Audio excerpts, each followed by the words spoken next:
Hello, welcome back to my channel. If you're new here, my name is Mary, and today's video is going to be my TBR for the month of April in Magical Readathon. So today's video is going to be super short. I'm just going to be going through the books that I'm reading for Magical Readathon this year.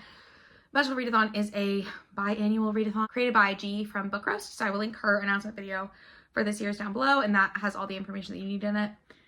Essentially, what this readathon is it was originally a Harry Potter themed readathon, but it's kind of kept the same like structure of like a magical school setting, but she's changed it from Harry Potter to be its entirely new thing. And you pick your like major or career path, and then you have the classes you have to take, and each class has a prompt.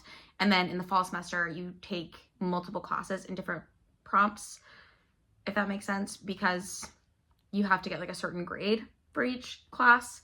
So I hope that makes sense. I'll link her video down below if you don't get it. And yeah, I like participating in this readathon every year. I've done it the past couple of years and I always have a good time. So this year I'm going to try to be an Aeldia excavationist. Don't know. I think it's one of the new careers. It sounded interesting and it doesn't have a ton of prompts. There's only 4. So it seems pretty like easy to do on top of the amount of reading that I normally get done. And yeah, I'm going to go through the prompts that I have to read. So the first class is animal studies, and the class is focusing on raccoons this year. And so the prompt is to steal a book from another TBR. I'm going to steal a book from my own TBR. Previously, I have to grab it first. If you've been around here a while, then you know that Hellbent has been on several of my TBRs. Don't ignore my nails, sorry. But this is the sequel to Ninth House by Leigh Bardugo, and I'm finally going to get to this month. I actually am going on a little like girls' weekend retreat with one of my friends who I convinced to read Ninth House. And we're both currently rereading Ninth House so that we can read Hellbent together while we're on our little retreat. We're going to Bloomington, Indiana, which will be very fun. So I'm definitely going to read this in April. It was great to get this on the TBR, and I'm very excited to finally get to it. This book follows Alex Stern, who is a student at Yale, and she gets recruited to go to Yale because Yale has these magical secret societies, and the magic that they use attracts ghosts. And Alex Stern can see ghosts. So she has been recruited to help protect the people who are doing these ceremonies because she's one of the only people who can see the ghosts. And the ghosts are not always good. And then she's trained by what's called her Dante. Oh no, she's the Dante. He's the Virgil, I guess. And he goes missing. And she has to figure out what's happened to him. And that's what happens in the first book. And then obviously the second book picks up from there. But the first book is told in multiple timelines. So you get the like flashbacks of Alex's past. You also get her meeting her Virgil and like going through that, and his name's Darlington or Daniel Arrington, but she calls him Darlington, and them like becoming friends and like working together. And so you get like that aspect of what's going on, and then you get the present day where he's missing, and that's the book. I'm very excited to finally read the sequel. It's been on my TBR for forever. I think I read the first one in 2021 and the sequel might have come out in like 2022. It's been a while since this book came out. And I've been meaning to read it since it came out, and I just haven't gotten to it yet. The next class that I have to take to fulfill my major is Conjuration, and the focus on Conjuration this year is locational studies. And so the prompt for this was to randomly generate a country and then read a book by an author from that country. I won't lie to you, G says to do it 5 times. I did not get a country that I had a book on my TBR already, and I'm not adding books to my TBR. It's just not something I'm doing right now.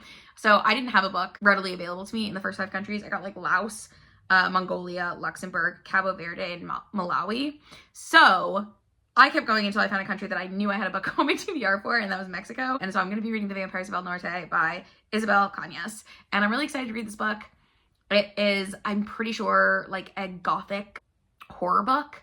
I think it's set in Mexico. I assume it has something to do with vampires. And I believe the other book that I read by this author was The Hacienda, I think. And I honestly don't remember anything about that book. So I don't know how I'm going to feel about this, but if I don't end up finding this very memorable, I probably won't read other books from this author. But I am excited to read this one. I feel like it got a lot of hype when it first came out. It's been a year or 2 since that, so hopefully I like it. And yeah, I'm excited to read it. I do like vampires typically, so I think it'll be fun. The third class that I have to take is lore, and lore this year has a focus on Song of Ages, which means that I need to find a book with a musical term in the title. Again, I'm working off of a TBR of things that I already wanted to read this month anyways, so the book that I'm going to read for this is Brass by Jeanette Aliou. I don't know how her name is actually supposed to be pronounced.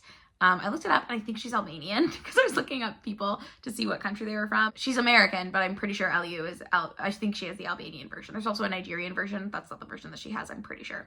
But I don't know. So, but Brass by Jeanette Aliou, let me read you what it's about. It's a literary fiction book, and I believe it's like a coming of age story, but I'll read you the description. So it says, A waitress at the Betsy Ross diner, Elsie hopes her nickel and dime tips will add up to a new life. Then she meets Bashkim, who is at once worldly and naive, a married man who left Albania to chase his dreams and wound up working as a line cook in Waterbury, Connecticut. Back when the brass mills were still open, this bustling factory town drew one wave of immigrants after another. Now it's a place they can't seem to leave. Elsie, herself, the granddaughter of Lithuanian immigrants, falls in love quickly, but when she learns that she's pregnant, Elsie can't help wondering where Bashkim's heart really lies and what he'll do about the wife he left behind. 17 years later, headstrong and independent Lojeda, I don't know how that's pronounced, receives a rejection letter from NYU and her first ever suspension from school on the same day. Instead of striking out on her own in Manhattan, she's stuck in Connecticut with her mother, Elsie, a fate she refuses to accept.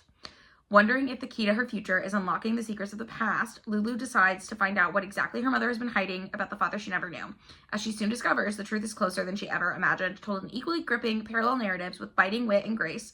Brass announces a fearless new voice in a timely, tender, and quintessentially American story. So, I'm excited to read this. It's been on my TBR for a while. It came out in 2018, okay? And I want to say this was one of those, like, prize books back then, but I could be totally wrong about that. It sounds good. It sounds a little similar to one of my favorite books of last year, which was the Rory Ramos book I read. That was the character's name.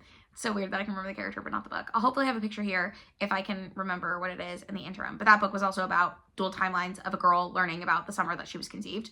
And it was about like a girl who lived on a ranch in California. And then the story kind of went from there. It was really, really good. I really emotionally connected to that story. And that's one of the stories that made me realize I like family relationships outside of just sibling relationships. Like I like the bond between like a parent and child, especially, and this might be like kind of sad, especially once the parent and child aren't like speaking. Like in that book, I think the biological mother had died, and that's when the girl was finding out all these things about her mom's past. But very excited to read this one. Again, I picked it. Brass is the musical word that I'm going with because there's a section of orchestras called the brass section, like trumpets, trombones, tubas, etc. So that's why I picked this book, but I'm hoping that it's really good.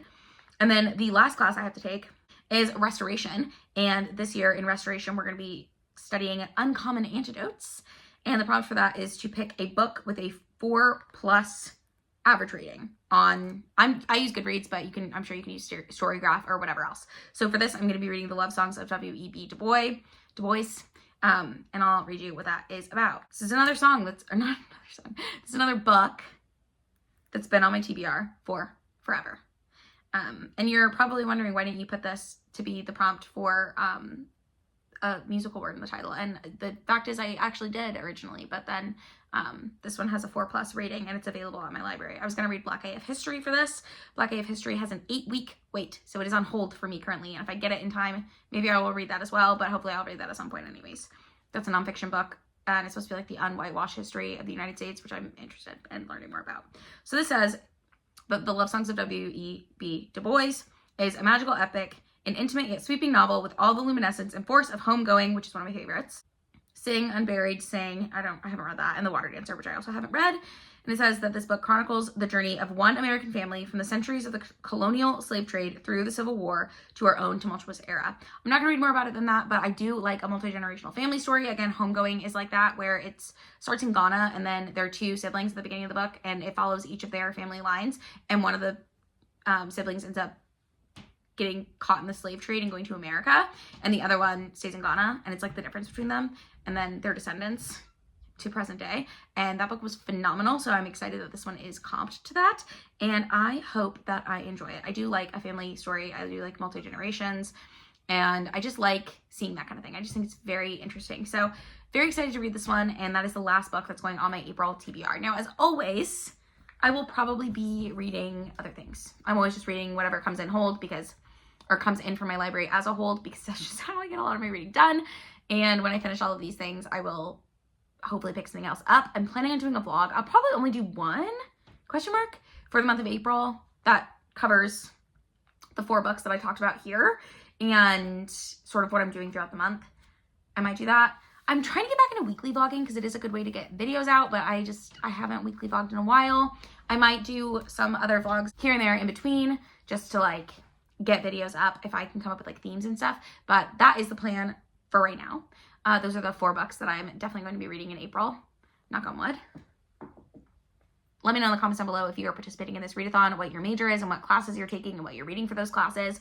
Also, let me know if you've read any of the books that I talked about in this video and how you felt about them. You can like this video if you liked it, subscribe to my channel if you want to see more content from me. I do try to post 2 videos every week, and I will see you in another one very soon.